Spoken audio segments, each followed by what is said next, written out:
And they're off. The four runners are sent on their way in the £100,000 Group 2 Duchess of Cambridge Stakes over the 6 furlongs, and it's Star of Mystery. Won the Empress Stakes here last time. The first one to begin, but joined towards the outside by the outsider. Thanks but no thanks. A length away, tucking in behind is Wood Hay Wonder in the light blue and green silks there for Tom Marquand. And then towards the outside of Wood Hay Wonder, the quarter cap for Persian Dreamers jockey Kevin Stott. They continue up the centre of the course then, and they'll soon be at halfway. With a small lead, thanks but no thanks, over toward the far side, Star of Mystery, just a neck in behind. Further 1 length back to Persian Dreamer under Kevin Stott, and they Wood Hay Wonder and Tom Marquand as they head now down towards and inside the final 2.5 furlongs. Thanks but no thanks from Star of Mystery in second position. Now been nudged along Persian Dreamer to the left hand, so to the right there is Wood Hay Wonder, just hanging over a little as they race now down towards the final furlong, about to climb the rising ground. Thanks but no thanks drops away as Persian Dreamer puts it up now to Star of Mystery, who's hard under pressure, and Persian Dreamer getting the better of Star of Mystery, who's lugging over toward the far side, and this will be a turn up as Persian Dreamer goes on to win the Duchess of Cambridge. Has seen off Star of Mystery. Wood Hay Wonder was third, and last of the four, thanks but no thanks. 2 races at Newmarket, 2 wins for Kevin Stott, and Persian Dreamer has just won the Group 2 Duchess of Cambridge. You were hoping the rain had got in. Do you think that's what's made the formative difference for her? I think so. Personally, like I said in the interview before, that like we did like her when she won at Newmarket, and she had an excuse at York, and she ran really well at Ascot on quick ground. So yeah, I was just hoping that the rain would have come, and luckily enough, it just came in time for it to just be nice and not be good to firm. And yeah, I think it definitely helped her. Listen, there was only 4 runners. It turns out to be a bit more of a tactical race when there's only 4 runners, obviously. But everything went to plan, and yeah, she picked up really nicely when she hit the rising ground, and yeah, just pleased for the team in Dominic's.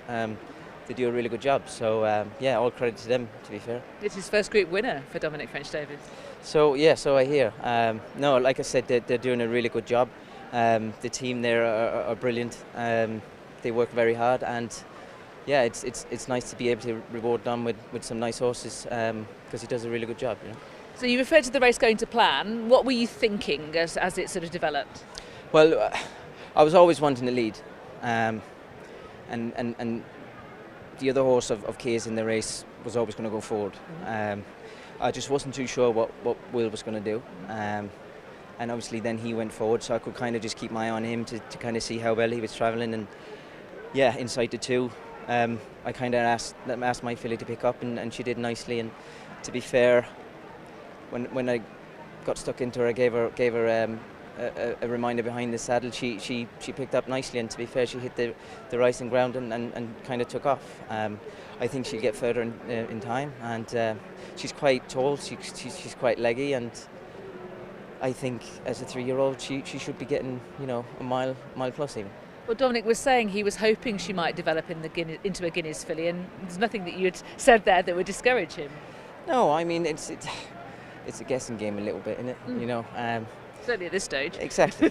But you know, we dream of them kind of horses, and if she turns in to be a horse in that calibre, then you know everyone would be very happy. But what she's done at the minute is brilliant for everyone involved, and yeah, for me personally, it's a nice horse to look forward to. And yeah, can't really say much more than the credit to the team really. Dominic was also saying looking for a sort of soft ground Group 1 towards the end of this season. I suppose from your perspective, what I'm getting from you is that you'd only be worried about good to firm. Good's absolutely fine. Yeah, I mean, if we do get good to soft anywhere, I wouldn't be scared of running on it, as long as there's no firm in the description. But towards the end of the year in France, we all know that it can be, deep ground over there, and yeah, I wouldn't have a worry with her running on soft ground. We just don't want to be running on good to firm. Okay. Now you're riding Live Your Dream, who has won this race a couple of years ago. What chances for 3 for 3? I mean, I'll obviously go out and try my best, that's for sure. Obviously likes the track. We know he stays the distance. All his best form is on good to firm. So hopefully it's not getting in too much, but no, good chance. Can't carrying 9.12. Obviously, it's a lot of weight, but he's run really well at Ascot last time, and yeah, a bit of luck in running. We should hopefully be in with a squeak. A little bird called Megan suggested to me that you'd said to her that this was your best chance of the day. Yeah, I mean, listen, I've got good rides, and you know, you're hoping that there would be a winner in amongst them.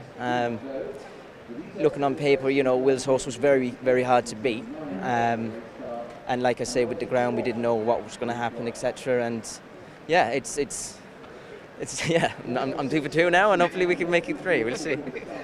As we're standing here in the rain, I doubt Dominic Ffrench has even noticed it. He's just won the Group 2 Duchess of Cambridge with Persian Dreamer. Your first group race success. You were just telling me you've hit the crossbar a few times, but here you are in the winners' enclosure. Yeah, relief to get there last.